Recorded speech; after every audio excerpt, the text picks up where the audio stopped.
नमस्कार।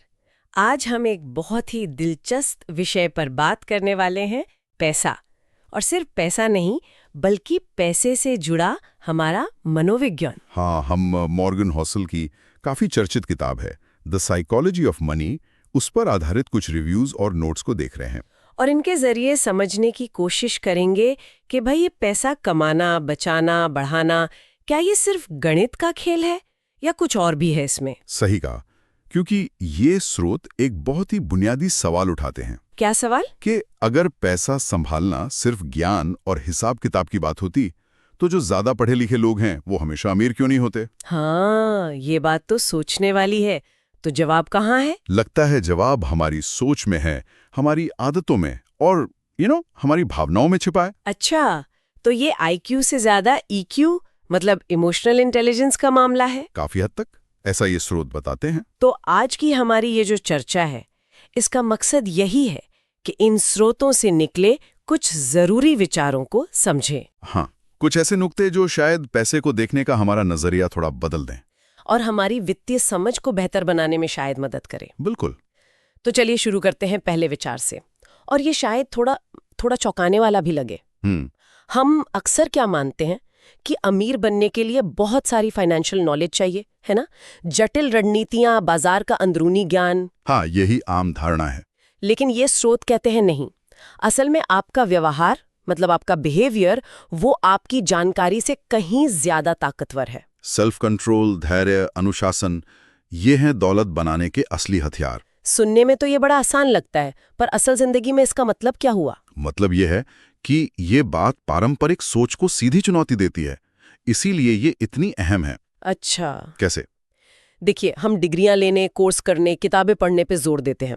सोचते हैं कि भाई ज्यादा ज्ञान होगा तो बेहतर फैसले लेंगे। हाँ, लॉजिकल तो यही लगता है, पर ये समीक्षाएं इस पहेली को सुलझाती हैं कि क्यों इतने स्मार्ट लोग भी पैसों को लेकर बड़ी बड़ी गलतियां कर बैठते हैं। क्यों करते हैं? वजह हमारा भावनात्मक दिमाग, हमारी आदतें जो बहुत गहरी जड़ें जमा चुकी होती हैं। तो आप कह रहे हैं कि जानना एक बात है और उस ज्ञान पर अमल करना, खासकर मुश्किल वक्त में, बिल्कुल, वो बिल्कुल दूसरी बात है। हाँ, बिल्कुल बिल्कुल यही।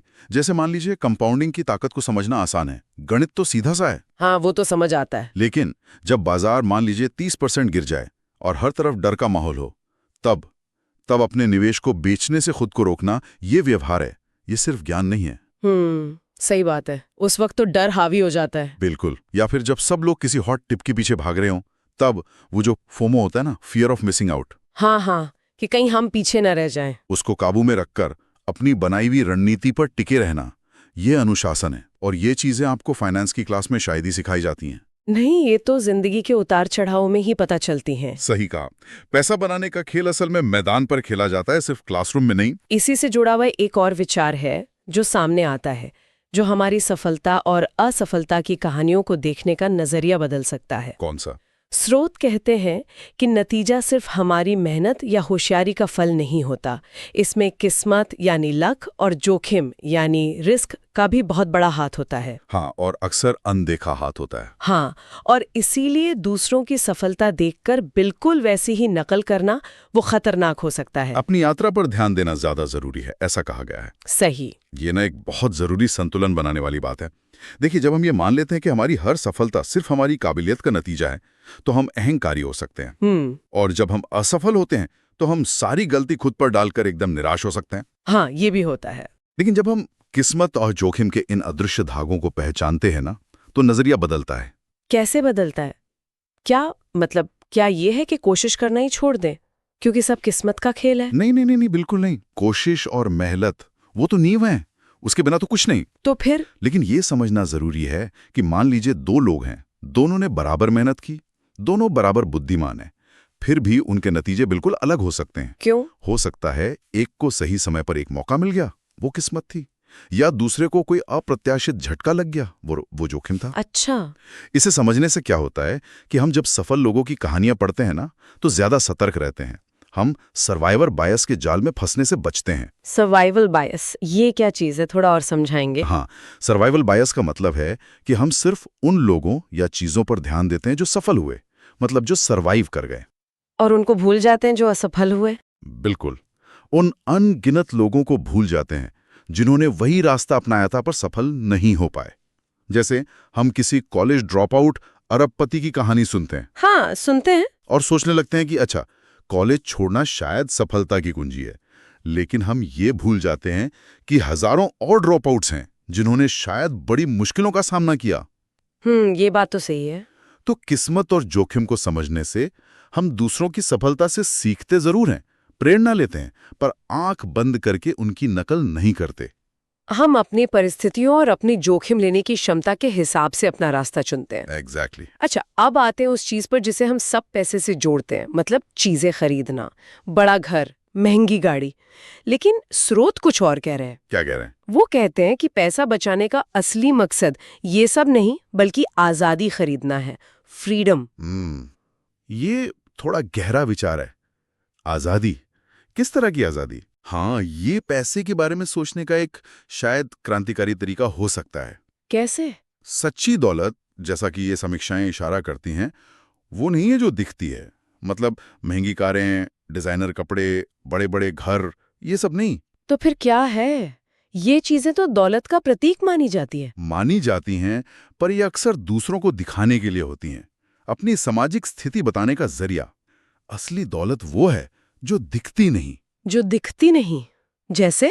जैसे आपका बैंक बैलेंस, आपके निवेश, आपका कर्ज मुक्त जीवन। अच्छा, और ये जो न दिखने वाली दौलत है, ये आजादी कैसे देती है? ये आपको विकल्प देती है, ऑप्शंस। किस तरह के विकल्प? ये आपको वो नौकरी छोड़ने की आजादी देती है जिससे आप नफरत करते हैं, भले ही सैलरी अच्छी क्यों ना हो। ये आपको उस प्रोजेक्ट पर काम करने का मौका देती है जिसमें आपका दिल लगता है, चाहे उसमें पैसा थोड़ा कम ही क्यों ना हो। सही। ये आपको, मान लीजिए, बीमार पड़ने पर काम से छुट्टी लेने की सुविधा देती है, बिना इस चिंता के कि बिल कैसे भरेंगे। हाँ, ये बहुत बड़ी बात है। ये आपको अपने बच्चों के साथ ज्यादा समय बिताने या अपने शौक पूरे करने का अवसर देती है। मतलब संक्षेप में कहें तो ये आपको अपने समय पर नियंत्रण देती है। अपने समय पर नियंत्रण? हाँ, और आज की इस भागदौड़ भरी दुनिया में अपने समय का मालिक होना, यही असली लक्ष्य है, कोई महंगी घड़ी या गाड़ी नहीं। वाह, ये आजादी तनाव कम करती है और जीवन की गुणवत्ता बढ़ाती है। बिल्कुल। समय पर नियंत्रण, ये वाकई एक शक्तिशाली विचार है। और शायद इसी से जुड़ा है अगला नुक्ता। क्या?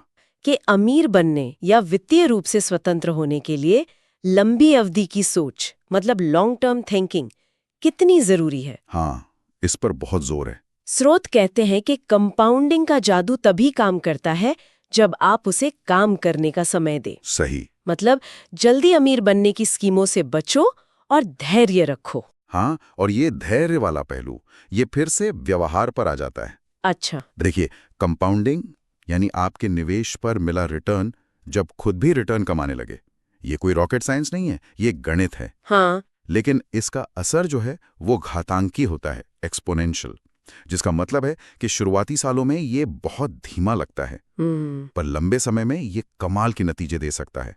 वॉरेन बफे का उदाहरण देते हैं लोग, उनकी ज्यादातर दौलत उनके 50वें और 60वें जन्मदिन के बाद बनी। सोचिए जरा, लेकिन हम तो ऐसी दुनिया में रहते हैं जहां सब कुछ तुरंत चाहिए, इंस्टेंट ग्रेटिफिकेशन। बिल्कुल। स्टॉक मार्केट में रोज उतार चढ़ाव होता है, रोज नई नई निवेश की सलाहें आती हैं। ऐसे में लंबे समय तक टिके रहना मुश्किल नहीं है। मुश्किल है। इसीलिए तो ये इतना प्रभावी है। अच्छा। जल्दी अमीर बनने का लालच हमें बार बार खरीदने बेचने यानी ट्रेडिंग करने के लिए उकसाता है। हाँ, लगता है कि हम बाजार को टाइम कर लेंगे। बिल्कुल, कि सही वक्त पर घुसेंगे, सही वक्त पर निकल जाएंगे। लेकिन सच ये है कि बड़े बड़े एक्सपर्ट भी ऐसा लगातार नहीं कर पाते। तो आम निवेशक के लिए तो लगभग असंभव है। और लगातार ट्रेडिंग में होता क्या है, अक्सर हम फीस और टैक्स में ही ज्यादा गंवा देते हैं, और सबसे जरूरी चीज, कंपाउंडिंग का फायदा खो देते हैं। तो एक अच्छी निवेश रणनीति चुनना और फिर सालों तक, दशकों तक उस पर टिके रहना, ये उबाऊ लग सकता है। हाँ, बोरिंग तो लगता है। पर इतिहास गवाह है कि दौलत बनाने का ये सबसे भरोसेमंद तरीका है। समय आपका सबसे अच्छा दोस्त बन सकता है अगर आप उसे मौका दें। और जहाँ धैर्य और लंबी अवधि की सोच जरूरी है, वहीं एक बड़ी बाधा भी है जिससे बचने की चेतावनी ये स्रोत देते हैं। क्या है वो? वो है लालच, ग्रीड। हाँ, ये बहुत बड़ा जाल है। कहा गया है कि जब तक आप ये नहीं समझते कि आपके लिए इनफ यानी पर्याप्त क्या है, आप कभी संतुष्ट नहीं हो सकते और गलत फैसले लेते रहेंगे। ये इनफ वाली बात थोड़ी अस्पष्ट सी लगती है। क्या मतलब है इसका? ये शायद इस पूरी चर्चा के सबसे गहरे मनोवैज्ञानिक पहलुओं में से एक। कैसे? देखिए, हमारा समाज हमें हमेशा और ज्यादा के पीछे भागने के लिए प्रेरित करता है। ज्यादा पैसा, बड़ा घर, बेहतर गाड़ी, और चाहिए और चाहिए। हाँ, ये तो है। इसे कभी-कभी हेडोनिक ट्रेडमिल भी कहते हैं। मतलब हम एक लक्ष्य तक पहुंचते हैं, थोड़ी देर की खुशी मिलती है और फिर हमारी इच्छाएं और बढ़ जाती हैं। और हम अगले लक्ष्य के पीछे भागने लगते हैं। ये दौड़ कभी खत्म नहीं होती। बिल्कुल। तो इनफ को परिभाषित करना, क्या वो इस दौड़ से उतरने का तरीका है? हाँ, एक तरह से।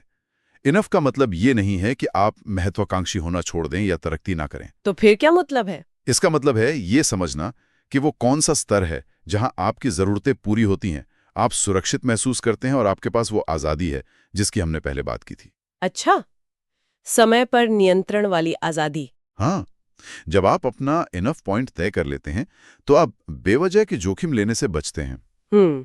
आप उस प्रमोशन के पीछे शायद न भागें जिसके लिए आपको अपनी जिंदगी के बाकी जरूरी पहलुओं से समझौता करना पड़े। सही। आप उस निवेश से बचते हैं जो रातों रात अमीर बनाने का वादा तो करता है पर आपकी रातों की नींद उड़ा सकता है। ये आपको संतुष्टि देता है। हाँ, और आपको उन चीजों पर ध्यान केंद्रित करने देता है जो पैसे से ज्यादा मायने रखती हैं। स्वास्थ्य, रिश्ते, समय। और ये परिभाषा हर किसी के लिए अलग होगी। बिल्कुल, ये एक बहुत ही व्यक्तिगत परिभाषा है और इसे जानना आपको वित्तीय और उससे भी बढ़कर मानसिक शांति दे सकता है। ये वाकई सोचने वाली बात है।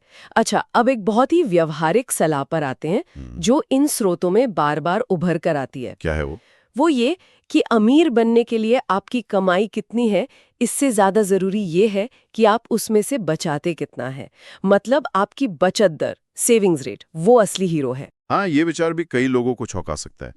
हम अक्सर क्या सोचते हैं कि जो ज्यादा कमाते हैं वही अमीर बनते हैं। हाँ, आमतौर पर तो यही लगता है।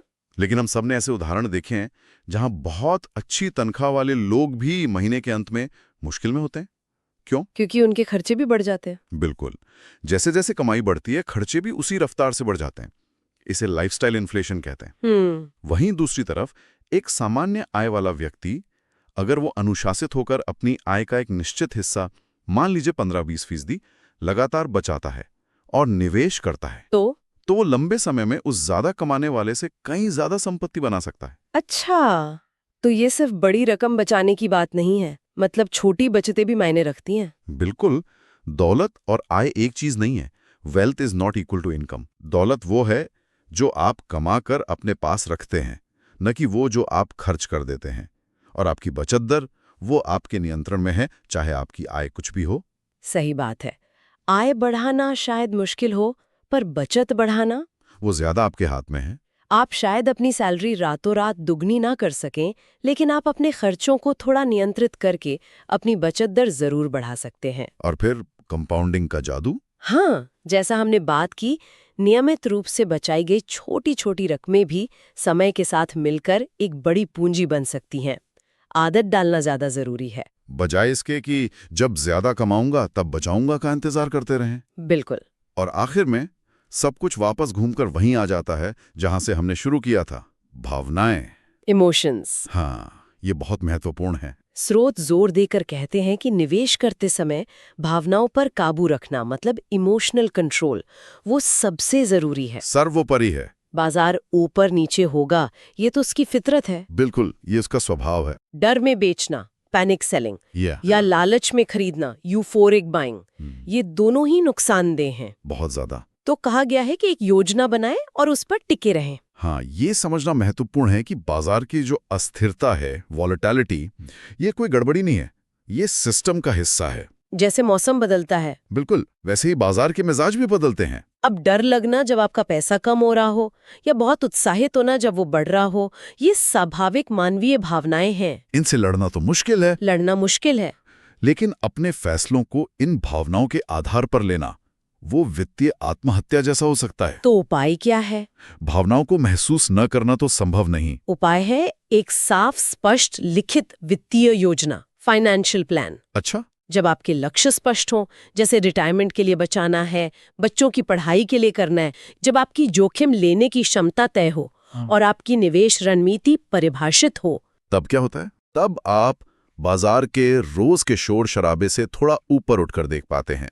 आपकी योजना एक लंगर की तरह काम करती है। जो भावनाओं के तूफान में बहने से रोकती है। हाँ, वो आपको याद दिलाती है कि आपने निवेश क्यों किया था। और ये जो छोटी अवधि के उतार चढ़ाव हैं, ये आपकी लंबी अवधि की तस्वीर को कैसे प्रभावित करते हैं या शायद नहीं करते हैं। योजना बनाना ज्ञान का काम है, लेकिन उस योजना पर टिके रहना, खासकर जब मुश्किल वक्त हो, वो है व्यवहार और भावनात्मक नियंत्रण का असली इम्तिहान। तो अगर हम इस पूरी चर्चा का सार निकालें तो इन स्रोतों से जो सबसे बड़ी सीख मिलती है वो ये है कि पैसा मैनेज करना कोई गणित का इम्तिहान नहीं है। नहीं, ये मनोविज्ञान का खेल ज्यादा है। आपका दिमाग कैसे काम करता है, आप डर और लालच पर कैसे प्रतिक्रिया देते हैं, आप कितने धैर्यवान हैं, ये सब चीजें आपकी वित्तीय सफलता में शायद आपके फाइनेंस ज्ञान से भी ज्यादा बड़ी भूमिका निभाती हैं। आपने बिल्कुल सही पकड़ा। व्यवहार, धैर्य, किस्मत और जोखिम की भूमिका को समझना, अपने लिए पर्याप्त की परिभाषा तय करना, लंबी अवधि पर नजर रखना और अपनी भावनाओं को अपने फैसलों पर हावी ना होने देना। हाँ, यही वो स्तंभ हैं जिन पर वित्तीय कल्याण की इमारत खड़ी होती है। और ध्यान देने वाली बात यह है कि इनमें से कोई भी सिद्धांत बहुत ज्यादा जटिल या समझने में मुश्किल नहीं है। नहीं, बिल्कुल नहीं। असली चुनौती इन्हें लगातार अपने जीवन में उतारने की है, करने की है। और ये भी याद रखना जरूरी है कि हर किसी की कहानी अलग होती है, सबकी यात्रा अलग है। बिल्कुल जो रणनीति एक के लिए काम करती है, जरूरी नहीं कि वो दूसरे के लिए भी करे। सही। अपनी परिस्थितियों, अपने लक्ष्यों और अपनी जोखिम सहने की क्षमता को समझना वो सबसे ज्यादा जरूरी है। सही कहा। दूसरों से सीखना अच्छा है, पर अंधानुकरण वो खतरनाक हो सकता है। अपनी राह खुद बनानी होगी, इन सिद्धांतों को अपनी जिंदगी के हिसाब से ढालकर। और जाते जाते एक सवाल हम सोचने के लिए छोड़ जाते हैं, जो इन्हीं स्रोतों के विचारों से पनपा है। जरूर। इस चर्चा के बाद जरा सोचिए, आपकी व्यक्तिगत वित्तीय यात्रा में पर्याप्त यानी इनफ का मतलब क्या है?